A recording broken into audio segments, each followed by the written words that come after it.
근심이 있으랴. 우리 함께 고백합시다. 주 안에 있는 나에게 딴 근심이 있으랴. 십자가 밑에 나가 내 짐을 다시 한번 주 안에 있는 나에게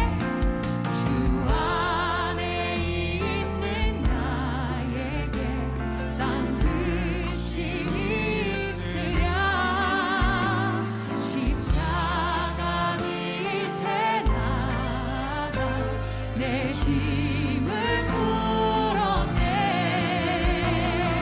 주님을 찬송하면서 할렐루야 할렐루야.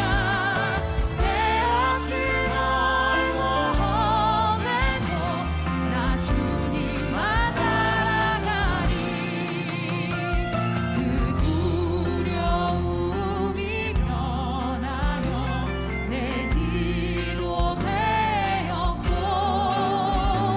첫날의 한숨 변하여 내 노래 되었네. 내 주는 자비하셔서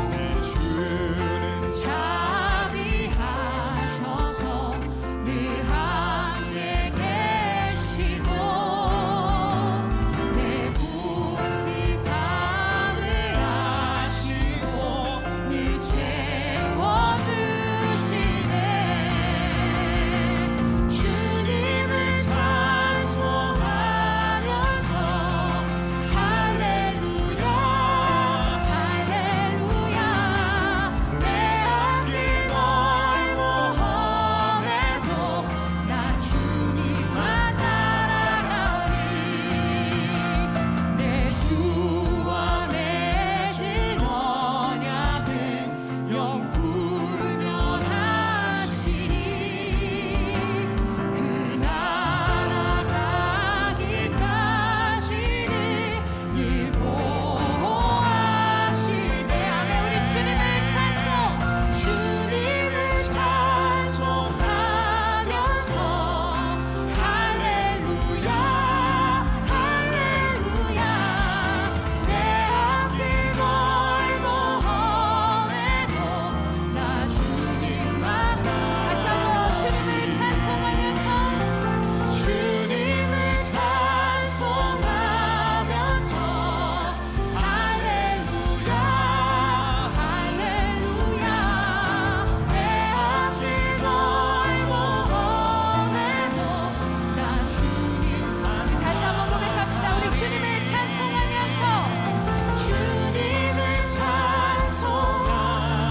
할렐루야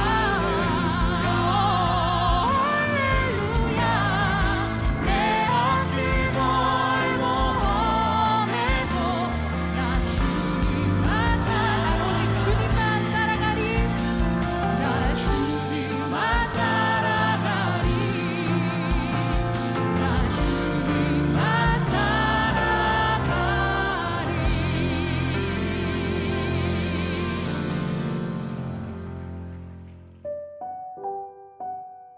염려와 짜증이 죄에 이릅니다. 분을 그치고 노를 버리며 불평하지 말라. 오히려 악을 만들 뿐이라. 시편 37편 8절. 짜증이라는 것은 정신적 또는 영적으로 정상에서 벗어났다는 의미입니다. 짜증을 내지 말라고 말하는 것과 짜증을 내지 않는 기질을 소유하는 것은 많이 다릅니다. 우리는 짜증을 내지 않는 것이 얼마나 힘든지를 잘 압니다. 주 안에서 평안하기 바랍니다. 안정이 올 때까지 주 안에서 참고 기다리십시오. 라고 말하는 것은 아주 쉽습니다. 그러나 모든 사람들이 그렇듯이 우리가 살아가면서 혼란과 역경 속에서 참으로 주 안에서 안식하는 것은 어렵습니다. 이렇게 하지 말라는 것이 뜻대로 되지 않는다면 사실 어떤 것도 제대로 되지 않습니다. 이렇게 하지 말라는 평안할 때나 좌절의 상황에서나 동일하게 적용되어야 하는 말입니다.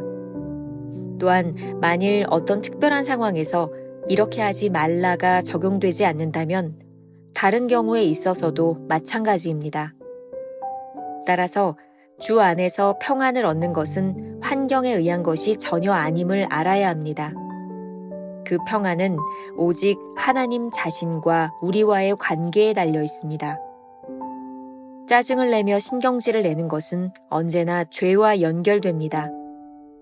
우리는 약간의 걱정과 근심은 지혜로운 것이라고 생각하지만 사실 그것은 우리가 얼마나 악한지를 말해줍니다. 짜증은 바로 자기 마음대로 하겠다는 의지에서 오는 것이기 때문입니다. 주님은 한 번도 걱정하거나 근심한 적이 없으셨습니다. 그 이유는 그분이 이 땅에 자신의 뜻이나 포부를 구현하러 오신 것이 아니기 때문입니다. 그분은 하나님의 뜻을 실현하기 위해 오셨습니다. 그러므로 우리가 하나님의 자녀라고 하면서 짜증을 낸다면 이는 악한 것입니다. 지금 나의 상황은 하나님께서 해결하시기에도 벅찰 것이라는 아주 어리석은 생각을 한 적은 없습니까? 모든 어리석은 생각은 다 접고 전능자의 그늘에 머무십시오. 그리고 의도적으로 하나님께 말씀하십시오.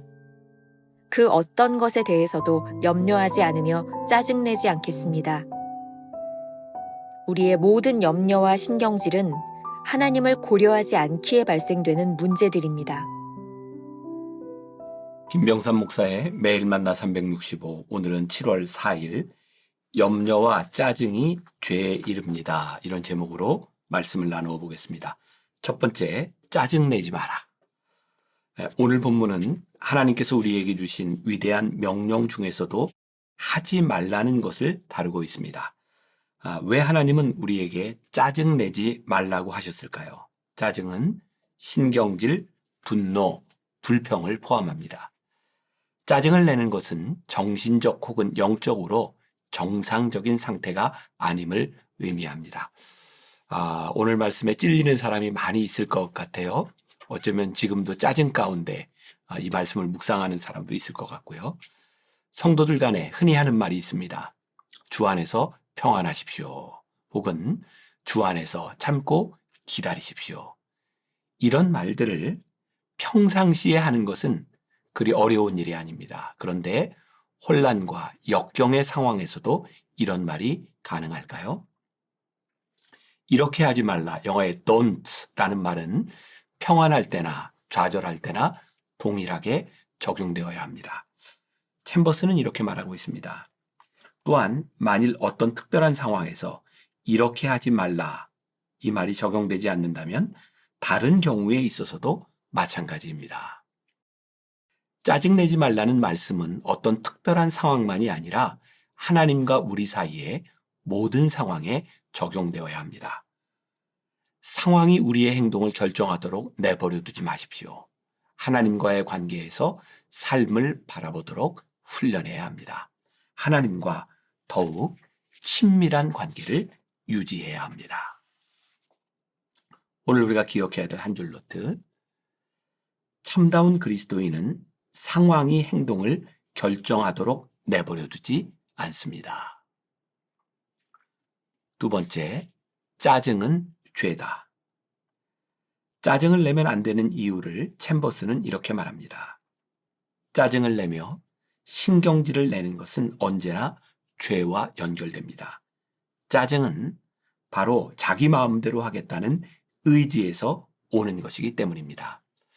이러한 챔버스의 통찰은 아주 전적으로 옳다는 생각이 듭니다. 만일 모든 일이 우리가 원하는 대로만 진행된다면 짜증날 일이 없지 않을까요? 결국 짜증은 내가 원하는 일이 이루어지지 않기 때문에 나오는 반응입니다.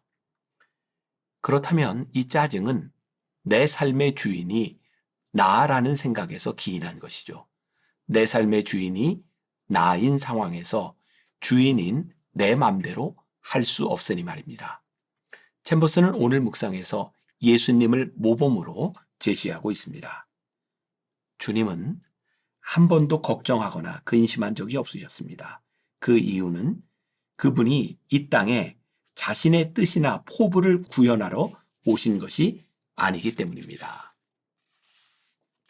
예수님처럼 하나님의 뜻을 이루는 것이 우리 삶의 목적이 되어야 합니다. 그렇게 살아간다면 자기 마음대로 안 된다고 화를 내거나 짜증을 낼 이유가 없지 않을까요? 우리가 하나님의 자녀라고 하면서도 화가 나고 짜증이 난다면 그것은 결국 우리 삶을 하나님께 양도하지 않았다는 증거입니다. 화가 나고 짜증이 나는 것은 하나님을 의지하지 않는 불신앙에 기인한 것이니 죄라고 말할 수 있습니다. 바실레아 슐링크는 예수님과 멀어지게 된 45가지 이유라는 책에서 짜증의 문제를 아주 심각하게 다루고 있습니다. 좀 읽어드리겠습니다. 짜증내는 것이 죄일까? 아니면 누구에게나 있을 수 있는 가벼운 인격적 결함일까? 다른 사람들의 언행이 우리의 감정을 건드리면 우리는 짜증을 내게 된다. 겉으로 보기에는 아무 해가 없는 듯 보이지만 이 죄 때문에 일상생활에서 벌어지는 일은 생각보다 심각하다. 사랑하는 사람들과의 관계에서도 짜증으로 인해 상처를 입게 되는 일이 생긴다. 이런 일은 여러 가지 모양으로 나타난다. 왜 짜증을 내는가? 3가지 이유가 있다. 첫째, 하나님의 뜻과 하나가 되지 못했기 때문이다. 그분의 뜻과 하나가 되지 못한 사람은 매사가 마음에 안 들기 때문에 짜증을 내고 반발한다. 둘째, 자신에게 쏟아지는 요구가 너무 지나치다고 판단하기 때문이다. 셋째, 다른 사람의 의도가 자신의 의도와 맞지 않기 때문이다. 그러나 우리가 깨달아야 할 것이 있다. 우리가 다른 사람들 때문에 일어난다고 생각하는 크고 작은 모든 일이 사실은 하나님의 뜻에 따라 일어난다는 것이다. 그렇기에 우리의 짜증은 그분의 뜻을 거스리는 것이 된다. 짜증을 내는 것은 우리의 자아, 즉 우리의 자기 주장이 너무 강하기 때문이다. 우리는 매사가 우리의 의도대로, 우리가 옳다고 믿는 대로, 우리에게 가장 편한 대로 진행되어야 한다고 생각한다. 그렇기 때문에 다른 사람의 의견이 자신의 주장과 의도에 맞지 않으면 짜증을 내고 다른 사람의 실수를 조금도 용납하지 않는다. 짜증과 신경질을 정신적 영역으로만 보지 않고 죄와 연결시키는 챔버스의 통찰이 놀랐습니다.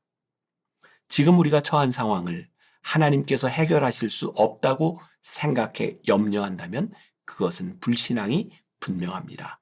챔버스는 우리에게 염려와 짜증이 찾아올 때 하나님께 의도적으로 이렇게 구하라고 권면합니다. 그 어떤 것에 대해서도 염려하지 않으며 짜증내지 않겠습니다. 기억하시나요? 챔버스의 좌우명 중에 염려하기를 거절한다. 이 말이 있었다는 것을 말입니다. 걱정과 근심이 찾아올 때 그것을 이기는 방법은 염려를 거절하고 전능자의 그늘에 거하는 것입니다. 우리가 하나님께 의도적으로 이렇게 하는 말은 그 순간 하나님을 생각하며 고백하는 것과 같습니다. 가만히 생각해 보면 우리 인생에서 염려가 찾아오고 신경질이 날 때는 우리의 의식 속에 하나님이 계시지 않을 때인 것 같습니다. 우리가 기억해야 될 한 줄 노트. 짜증이 날 때 아직 하나님께 삶을 온전히 양도하지 않았음을 기억해야 합니다. 짜증은 하나님이 우리 삶 속에 계시지 않다는 증거입니다. 오늘 하루 이런 질문을 품어봅시다. 짜증나는 상황이 찾아왔을 때 그 상황 중에 하나님이 개입하고 계신 증거가 있는지 찾아보세요. 기도하겠습니다. 오늘 말씀은 우리에게 큰 도전이 됩니다. 염려와 짜증이 죄일 수 있구나. 하나님을 신뢰하지 못하고 내 마음대로 내 인생을 주장하려고 할 때 우리에게 짜증이 날 수 있는 것이구나. 하나님, 오늘 말씀을 드리며 우리의 마음 가운데 이런 다짐이 있었으면 좋겠습니다. 우리의 삶을 하나님께 드립니다. 우리의 삶을 하나님께 양도합니다. 나의 뜻이 아닌 하나님의 뜻대로 내 인생이 되어지기를 소원합니다. 하나님 앞에 우리를 내어드리며 그리고 담대하게 염려하지 않기로 결심합니다. 짜증내지 않기로 결심합니다. 그렇게 하루를 승리하며 살게 하여 주옵소서. 예수님의 이름으로 기도했습니다. 아멘.